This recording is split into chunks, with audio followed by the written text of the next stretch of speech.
In Argentina, human rights organizations repudiated the decision of the government of President Javier Milei to transfer repressors of the last civic military dictatorship to the so-called VIP prison.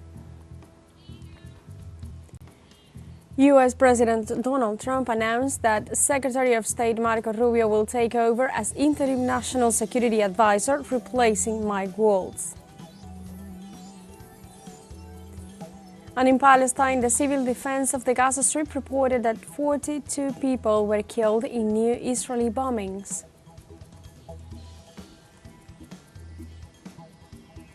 Hello and welcome to From the South. I'm Alejandra Garcia from teleSUR Studios in Havana, Cuba. We begin with the news.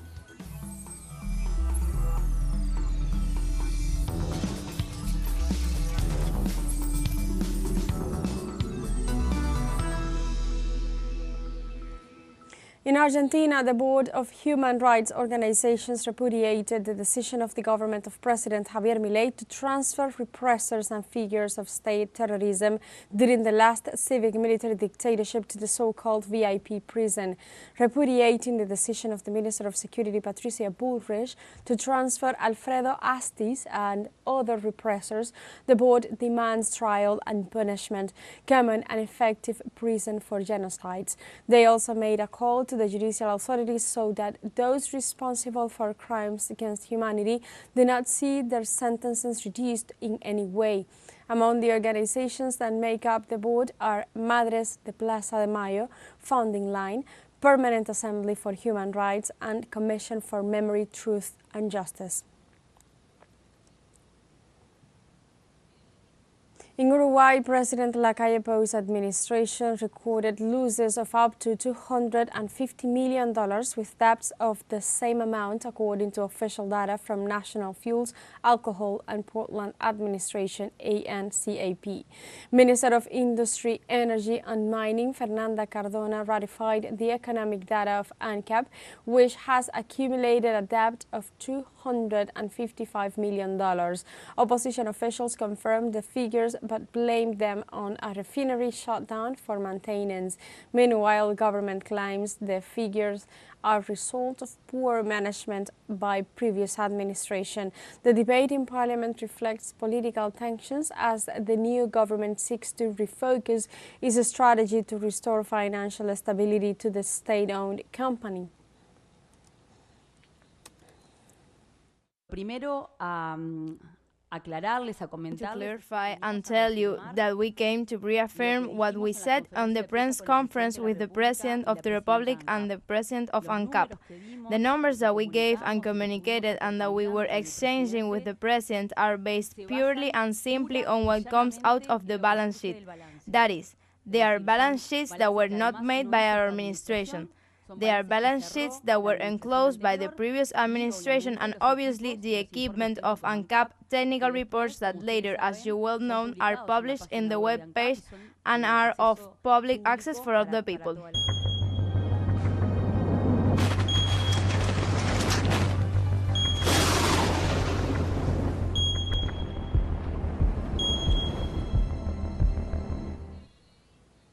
Around 60 aftershocks were registered in southern Chile up to today after the 7.5 magnitude earthquake in Puerto Williams, considered the strongest in 75 years. The telluric movement had a depth of 10 kilometers and at first forced the authorities to decree a red alert and order the evacuation of coastal areas due to the threat of a tsunami. In the afternoon, the National Service of Prevention and Response to Disasters replaced the measure with a state of precaution and kept fishing operations restricted. Although there is no longer danger of tsunami, aftershocks continue and some 60 tremors of between 2.6 and 6.1 degrees have been reported. In Ecuador, rainfall has caused 48 deaths and affected more than 185,000 people so far in 2025. On a national scale, 3,117 adverse events have been registered due to rainfall, landslides, floods, and structural ruptures, impacting more than 147.53 kilometers of highways, 567 educational institutions, and 29 bridges destroyed. Heavy rains forced the authorities to extend on April 24th the emergency declaration issued at the end of February from 8 to 12 provinces. In addition, the Institute of Meteorology and Hydrology reported that rains with storms and gusts of winds are expected until May 6th in several provinces of the country. On Saturday, Puerto Rico's National Weather Service issued a flood alert for several municipalities of the island. The Weather Center informed that torrential rains were registered in the early hours of Saturday morning, accompanied by thunderstorms that intensified the rainfall, which generated the growth of streams and rivers, resulting in flooding. According to the institution, conditions are unstable, and forecasts show the storm will continue until next week due to the abundant tropical humidity and a series of high throats that are moving across the region.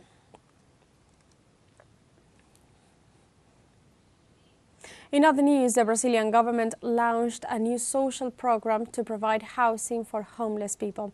Our correspondent Ignacio Lemos brings us the details.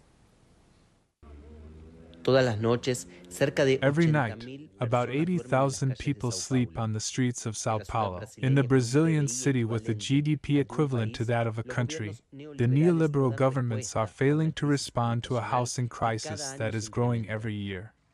For those sleeping on the streets, a house could change everything.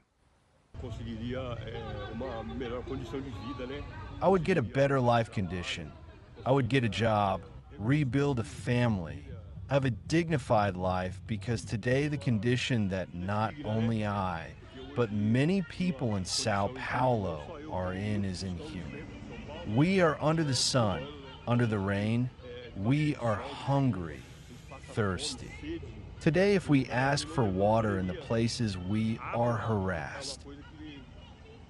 To address the problem, the Brazilian government launched a program to finance 100% of the cost for the acquisition of housing for homeless people. The properties represent 3% of the housing and developments subsidized by the residential leasing fund of the My House, My Life program.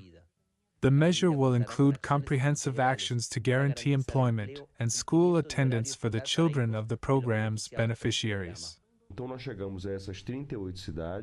We have reached 38 cities, where most of the people living on the streets are concentrated, and we started the process there. When the works of the My House, My Life program reach 50%, these municipalities are obliged to allocate 3% of these apartments or houses to people living on the streets. Despite the exponential increase of buildings in the last decade due to the relaxation of urban planning laws, the city of Sao Paulo has maintained a low demographic density in relation to other cities due to real estate speculation for apartment rentals, more empty homes than homeless people. A população de rua vai aumentar em todos os lugares. The homeless will increase everywhere. CDS homeless will increase in the United States with the current policy implemented there. The better neoliberalism works, the more people on the street there will be. The measure promoted by the Brazilian government is a first step. However, according to the Urban Observatory Polis Institute, Brazil suffers from a lack of records of vacant spaces in the cities. This makes it difficult to take structural actions to address the housing problem. In the country, almost 328,000 people are homeless. Ignacio Lemos y Julian Asif para teleSUR. And now we have a short break coming up, but first remember you can join us on TikTok at teleSUR English, where you'll find news in different formats, news updates and more. We'll be right back, stay with us.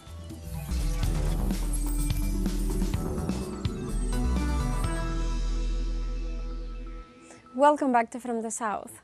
U.S. President Donald Trump announced that Secretary of State Marco Rubio will take over as Interim National Security Advisor, replacing Mike Waltz. Rubio will continue to serve as Secretary of State as well as Security Advisor. The change comes as a result of Waltz leaving his post, as he is blamed for having organized a shot on Signal, an encrypted messaging application, and mistakenly including the editor-in-chief of The Atlantic magazine, Jeffrey Goldberg. Although the U.S. President told the media in early April that several members of the National Security Council had been fired in the wake of the Atlantic report, he indicated that there were not many.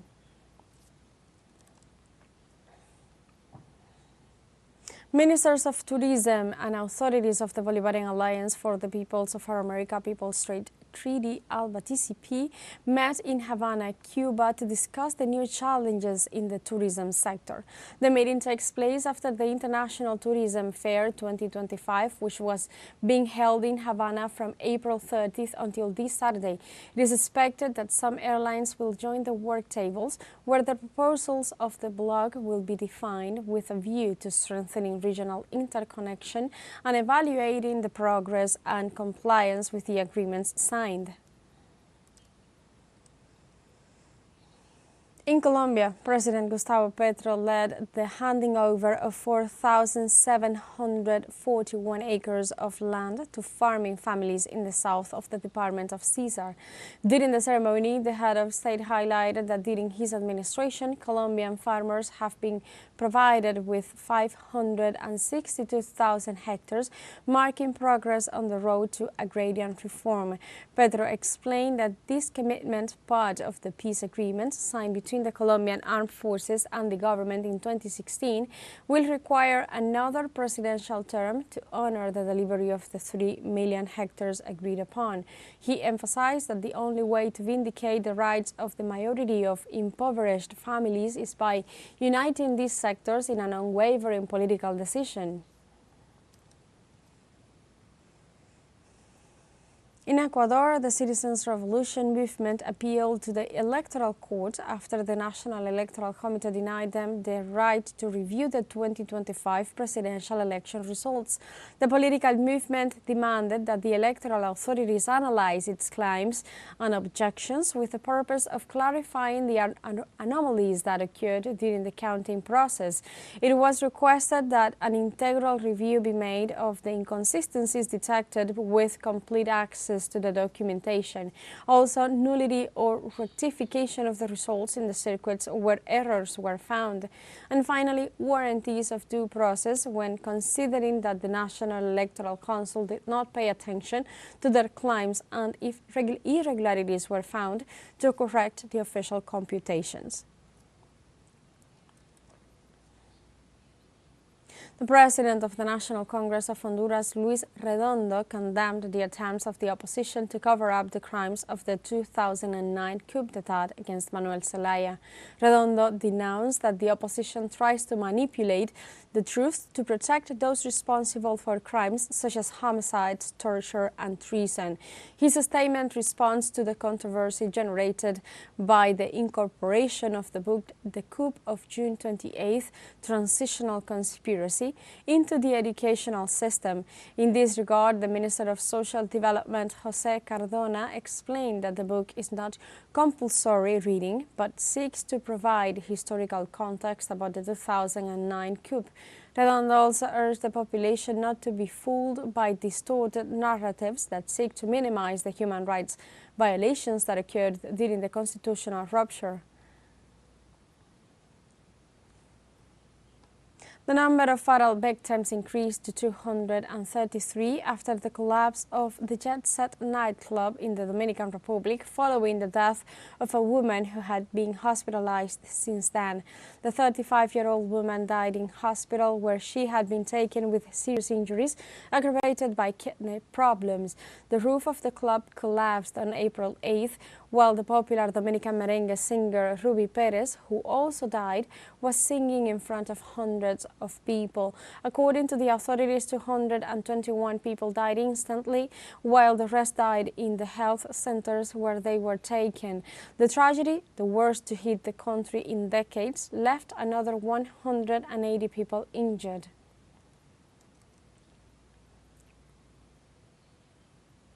In the eastern state of Australia, the electoral authorities began counting the votes Saturday afternoon after the closing of the polling stations for the presidential election. The last polls will remain open 2 hours later on the west coast, but the count will begin immediately after the end of voting. Both Prime Minister Anthony Albanese of the Labour Party and his rival Peter Dutton of the Liberal Party kicked off Saturday's day in the city of Melbourne, which is crucial for the outcome. The election is being held against a backdrop described by both political parties as a cost of living crisis. Other important issues during the campaign were energy policy and inflation. Now we have a short break coming up, but before, we invite you to visit our Facebook page at teleSUR English. There you'll be able to watch our top stories, special live coverage and much more. Follow our page and activate the notification button to stay up to date on the world's most recent events. Final short break. We'll be right back.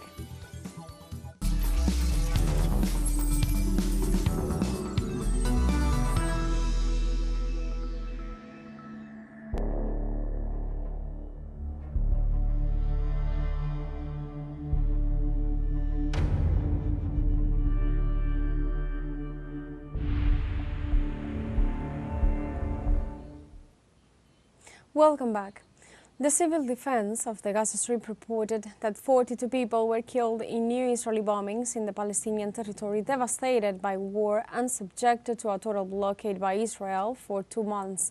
9 people were killed when an Israeli airstrike hit a house in the Budeij refuge camp in central Gaza, civil defense official Mohammed al-Mughadi reported. The authority also reported that 6 other people were killed in Beit Lahia in the north of the Strip. In Gaza City, 6 more casualties were recorded, and across the Gaza Strip, civil defense reported at least 21 killed in similar attacks.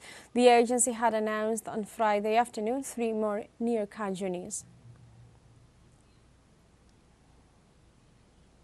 A group of Chilean lawyers announced that they will denounce the Israeli regime before the United Nations Organization and the International Criminal Court for the attack on the Freedom Flotilla. A Freedom Flotilla ship loaded with humanitarian aid headed for the Gaza Strip was attacked by Israeli drones off the coast of Malta. Activists from 21 countries were reportedly on board on a mission to challenge Israel's illegal and deadly siege of Gaza and to deliver desperately needed life-saving aid. More than 2,300 people have been killed since the Zionist regime resumed attacks, bringing the total death toll since the outbreak of this Israeli war against the Gaza Strip to 52,418. In Syria, the Zionist regime of Israel carried out a series of new airstrikes in the area of Damascus, Daraa, and Hama. According to local media, during Friday night, Israel carried out around 20 missile attacks targeting Syrian military installations and warehouses, including an old army camp near the village of Satha, the headquarters of an old battalion north of Damascus, and camps in Daraa. Also, it was reported that in the midst of the explosions in the suburbs of Damascus, a civilian tragically lost his life. These military incursions into Syrian territory take place while the Israeli Defense Minister Israel Katz declared that his country's army will maintain its occupation forces in Syria and southern Lebanon indefinitely.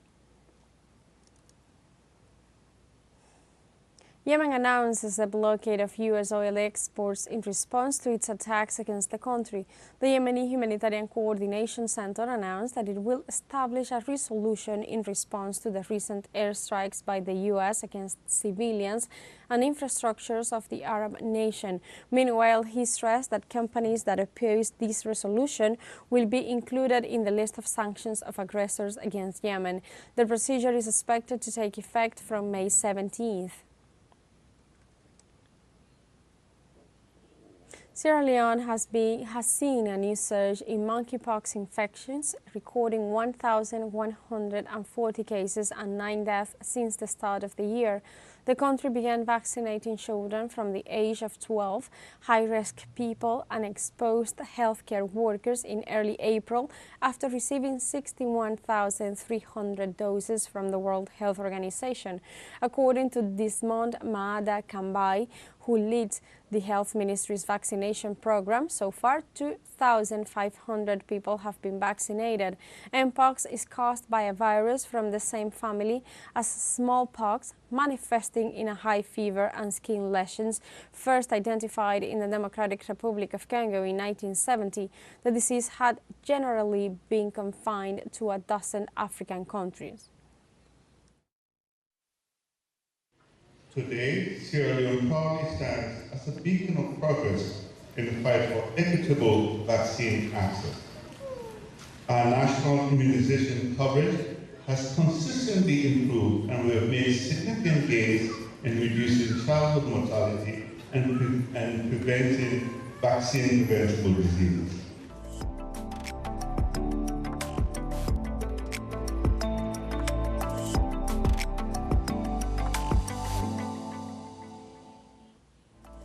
India's first World Audiovisual and Entertainment Summit, WAVES 2025, was inaugurated in Mumbai. The inaugural event brought together representatives from more than 100 countries to celebrate global culture and creativity. The Prime Minister of India, Narendra Modi, highlighted the relevance of the summit, describing it as a wave of culture, providing a platform for artists and creators to collaborate. In his speech, Modi reflected on the rich history of Indian cinema and its global impact, highlighting the vision of creating in India, creating for the world. This groundbreaking summit, which runs until May 4th, includes a global media dialogue, panel discussions, and initiatives to support the audiovisual sector with the aim of strengthening global connectivity and artistic exchange. And like this, we have come to the end of this news brief, but you can find these and many other stories on our website at telesurenglish.net and join us on social media. We are on Facebook, X, Instagram, Telegram and TikTok as well. For TeleSUR English, I'm Alejandra Garcia. Thank you for watching.